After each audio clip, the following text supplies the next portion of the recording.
Katherine, welcome to the program. Look, last Friday, the government announced that it was closing Chambers and Fink Bay to commercial fishing for barramundi.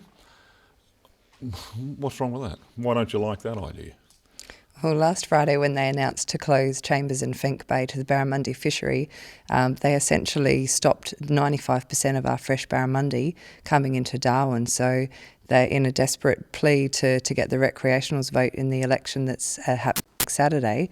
They're basically trying to appease the recreational fishers by telling the consumers of the territory that they no longer can get fresh barramundi. So why do you think the government are doing that? It's an election cycle, and every election cycle we see closures or changes proposed largely to the iconic barramundi fishery that we have, that the tourism industry and hospitality industry is so dependent on. But unfortunately, the I vote, I fish bumper stickers seem to, for these politicians, mean that guaranteed votes. So they're making these decisions that are hurting our industry. So what impact will it have? Well, that fishery has been under so many closures over so many years, it really is at a point of breaking. So this announcement... Sorry, what do you mean? It used to have much more operators. We're down to 20 operators for the entire coastline of the Northern Territory. We've had all rivers are closed to the commercial barramundi fishery. We've had extensive closures previously put in that the fishermen are now reduced to such a small area to operate in that any further closures pretty much mean the death of this industry, and the fact that the Northern Territory's iconic barramundi, which everyone travels to Darwin for, just won't be available anymore. And are you saying that they're not doing it because to protect fish numbers? Well, that's the most disappointing part. The decision that's been made has been made not based on science. It's been purely political. The science shows that the stock is in excellent condition. Only 5% of barramundi stock in the Northern Territory get fished by both commercial and recreational sectors.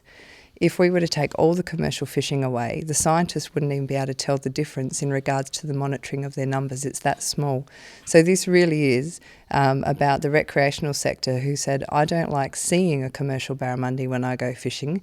And the government, unfortunately, and the opposition listening to that argument and making decisions based on appeasing a recreational voting sector. So why have you been unsuccessful in convincing the government that the numbers of consumers of barramundi are greater than the people who go out and catch barramundi? And that's our organisation represents the commercial fishers, and it's even been said in Parliament, where is the consumer association? There isn't that collective voice for consumers to let the government know how important it is. So we've started a Support NT Court campaign to try and capture that argument and engage the help of tourism industry and businesses that rely on seafood, because everyone loves eating it. But I think sometimes the government forgets that in order to eat it, you have to be able to catch it. And for those people who don't go recreational fishing, they're reliant on commercial fishers. There's a disconnect between the seafood that we eat and the fact that people go out there and catch it for us. So has it happened that there aren't barramundi in the shop to buy? It hasn't happened yet, but already the demand for NT wild caught barramundi is so high, they struggle to keep up with the demand. And there are times throughout the year where it's just not available because it's such a popular product.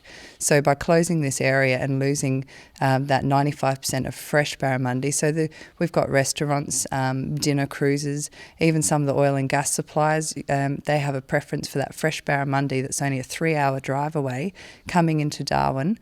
They'll no longer be able to get that barramundi, which means the overall catch will be down, prices will probably rise, and a lot of people will be disappointed when they can't get their barramundi on the menu. So how long do you think this will last? If it was a decision last Friday, if it holds, what future for your members?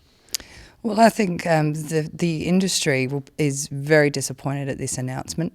If both parties have made an announcement that will result in closures, and there is currently a voluntary buyback of licences, the government will need to either remove the appropriate amount of licences from the fishery so that the small areas that are left aren't overfished by the existing licence holders who'll try to keep making a living. These are businesses.